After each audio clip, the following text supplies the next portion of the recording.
Good morning, my dear students. Hope so you all are doing well at your homes. Yes, students, as you know, we are reading chapter number 6 of geography.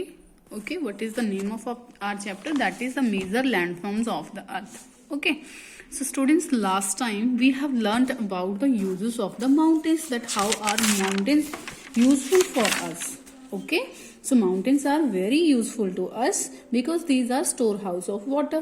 आपको पता है कि mountains जो होते हैं काफी height पर होते हैं, ऊंचे होते हैं, और हाइट पर आपको पता है कि सूरज की किरणें सीधी नहीं पड़ती हैं, तो वहां पे जो क्लाइमेट होता है कोल्ड होता है, बर्फ गिरती रहती है, तो बर्फ गिर के उसके पर्वत बन जाते हैं। पर्वत जो बर्फ के जो पर्वत होते हैं, जब बर्फ के दरिया होते हैं, ठीक है, rivers of ice and mountains of ice, these are called glaciers. तो ये ग्लेशियर्स होते हैं। तो माउंटेन्स में जो ग्लेशियर्स होते हैं बेटा, समर सीजन में ये पिघलने स्टार्ट हो जाते हैं, मेल्ट होने स्टार्ट हो जाते हैं। मेल्ट होकर जो पानी होता है इन माउंटेन्स के अंदर, लेक्स होती हैं, ठीक है, झीलें होती हैं, खाइयां होती हैं, उसमें ये जमा हो जाता है और फिर नदियों के जरिए हमारे तक पहुंच जाता है। इसलिए ये मतलब क्या है, वाटर का स्टोर हाउस है। ठीक है, नेक्स्ट बेटा, यहाँ पे जो पेड़ पौधे हैं, जड़ी बूटियां हैं, काफी तरह की मिलती हैं।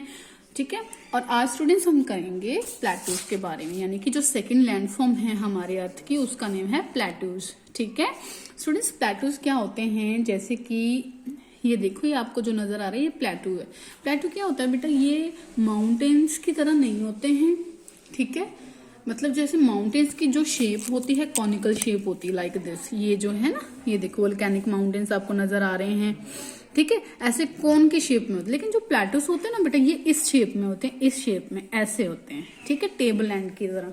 तो आप इसको डिफाइन कैसे कर सकते हो, that प्लेटू is an elevated flat land. ठीक है, अगर anybody ask from you that what is plateau, then your answer will be a plateau is an elevated flat land, मतलब ये ऊंची उठी हुई फ्लैट लैंड होती है। ठीक है, इसका जो टॉप होता है वो फ्लैट होता है, table land standing above the surrounding area. और ये क्या होता, मतलब इसको हम टेबल लैंड भी कह सकते हैं, अपने आसपास वाले एरिया में से ऊपर उठा हुआ होता है। ठीक है, जनरली अ प्लेटू हैव वन और मोर साइड स्टीप स्लोप, तो उसकी बेटा एक से ज्यादा स्टीप स्लोप, मतलब तीखी ढलानें हो सकती हैं।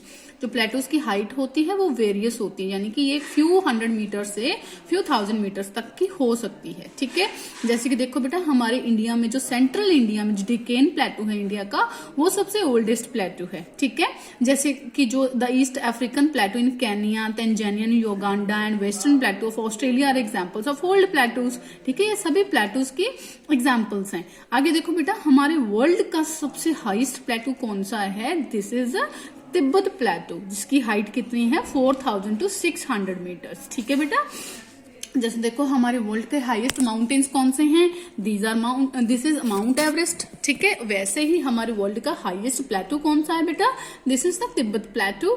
ठीक है, और जिसकी हाइट कितनी है 4000 to 6000 मीटर्स। आगे बेटा, प्लेटूज के क्या यूजेस होते हैं, प्लेटूज भी हमारे लिए बहुत यूजफुल होते हैं लाइक माउंटेन्स, क्योंकि बेटा इनमें मिनरल्स बहुत मिलते हैं, मिनरल्स की डिपॉजिट्स मिलती हैं। जैसे कि ये यहाँ पे माइनिंग एरियाज होते हैं, माइनिंग एरियाज होते हैं, जैसे प्लेटूस में से हमें कई तरह की माइंस मिलती हैं। माइंस समझते हो क्या होता है बेटा, माइंस होती है खान, जहां से मिनरल्स को निकाला जाता है, जैसे गोल्ड माइन, आयरन ओर, ठीक है, डायमंड माइन।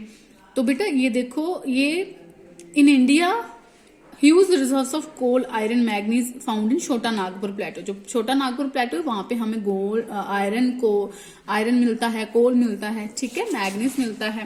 तो नेक्स्ट देखो, in the plateau areas there may be several waterfalls. तो बेटा प्लेटूज एरिया में वाटरफॉल्स भी होते हैं। क्या आपको पता है कि हमारे इंडिया का जो सबसे हाईएस्ट प्लेटू, जिसका नेम जोग फॉल्स है, जो कर्नाटका में है, वो भी प्लेटू के ऊपर ही बना हुआ है। ठीक है बेटा, नेक्स्ट देखो कि बेटा यहाँ पे ना कई बार लावा, मैग्मा, मतलब वोल्केनोस भी इरप्ट होते रहते हैं, जिसकी वजह से यहाँ पे की जो सॉइल होती है वो ब्लैक कलर की होती है। ठीक है, तो ब्लैक कलर की सॉइल होती है, जिसकी वजह से ये क्रॉप्स को उगाने के लिए काफी क्या होते हैं, सपोर्टिव होते हैं। ओके स्टूडेंट्स, ओके बेटा, नेक्स्ट देखो, तो ये समटाइम्स इन प्लेटोज के ऊपर ग्रासलैंड्स भी होते हैं, जिसकी वजह से ये बहुत अट्रैक्टिव नजर आते हैं और टूरिस्ट इनको देखने के लिए अक्सर प्लेटोज पर जाते रहते हैं।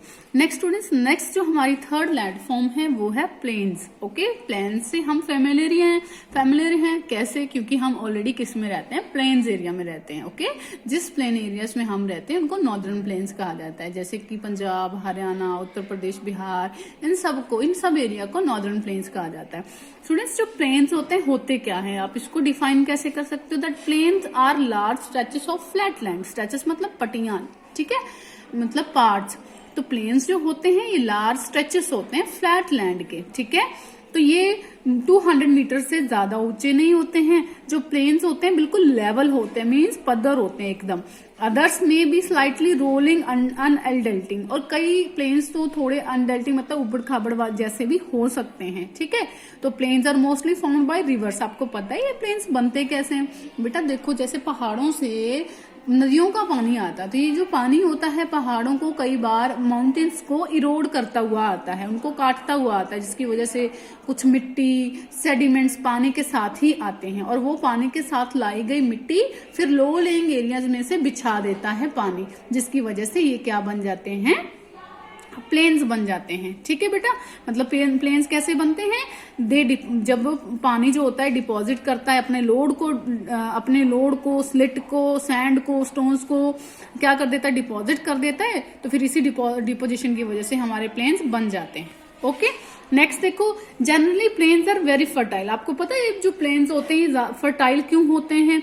क्योंकि बेटा ये नदियों के द्वारा लाई गई मिट्टी से बनते हैं, और आपको पता है जब पहाड़ों से पानी आता है उनमें काफी मिनरल्स मौजूद होते हैं, जड़ी बूटियों का असर होता है, जिसकी वजह से ये जो प्लेन्स होते हैं काफी फर्टाइल होते हैं। और बेटा ये प्लेन्स फ्लैट होते हैं, जिसकी वजह से यहाँ पे ट्रांसपोर्ट का जो मतलब ट्रांसपोर्ट जैसे कि रोड्स, रेलवे नेटवर्क काफी इजीली कंस्ट्रक्ट हो जाता है। तो बेटा ये थिकली पॉपुलेटेड एरिया होता है, मतलब कि वर्ल्ड में सबसे ज्यादा लोग प्लेन्स एरिया में ही ज्यादा रहते हैं। जैसे कि देखो कि north America and Asia, north America और एशिया में जो प्लेन्स हैं यहाँ पर सबसे ज्यादा वर्ल्ड में सबसे ज्यादा पॉपुलेटेड एरियाज हैं, ठीक है बेटा। जैसे कि एशिया में जो हमारे जो प्लेन्स हैं, जैसे जिसको हम नॉर्दर्न प्लेन्स कहते हैं, ये गंगा एंड ब्रह्मपुत्र नदी के द्वारा लाई गई मिट्टी से बनाए गए हैं, ठीक है। इंडिया एंड जिंगजेटे इन चाइना में जो जिंगजेटे जो प्लेन्स हैं, ठीक है, वो भी नदियों के द्वारा बनाए गए हैं। आगे देखो, plains are most useful areas for human habitation. जो प्लेन्स होते हैं ये हमारे लिए बहुत क्या होते हैं? यूजफुल होते हैं हैबिटेशन के लिए, रहने के लिए।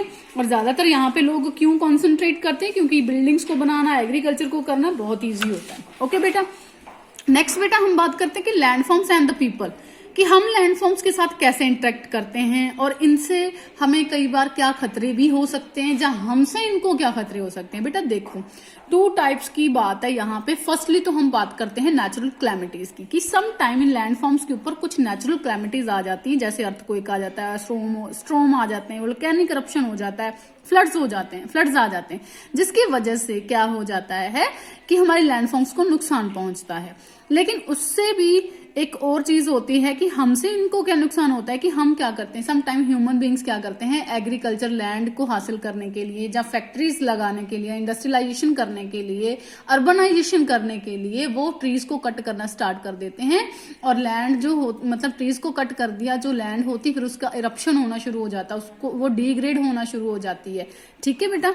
तो then similarly we throw garbage, हम क्या करते हैं, जो गार्बेज होता है, कूड़ा करकट होता है, उसको लैंड के ऊपर क्या कर देते हैं, फेंक देते हैं। रिवर्स मेकिंग डैम डर्टी, और जो रिवर्स का पानी आता है फिर उनको डर्टी बना देते हैं। और कई जैसे फर्टिलाइजर्स यूज करते हैं फसलों में, तो उनका असर भी लैंड में जाता है और लैंड फिर डिग्रेड होना शुरू हो जाती है, ठीक है। So it is our duty to leave the earth better place for the future generation as well. तो ये हमारी ड्यूटी है कि लैंड हमें, जैसे लैंड हमें रहने के लिए सपोर्ट करती है, जिंदा रहने के लिए सपोर्ट करती है, तो हमारी ये ड्यूटी है इसको हम संभाल कर रखें, ताकि फ्यूचर जनरेशन भी इसको एंजॉय कर सके। ओके बेटा, so this is all about our chapter. You will do your exercise yourself, okay, and do internal question answers and send to me. Thank you. Have a nice day.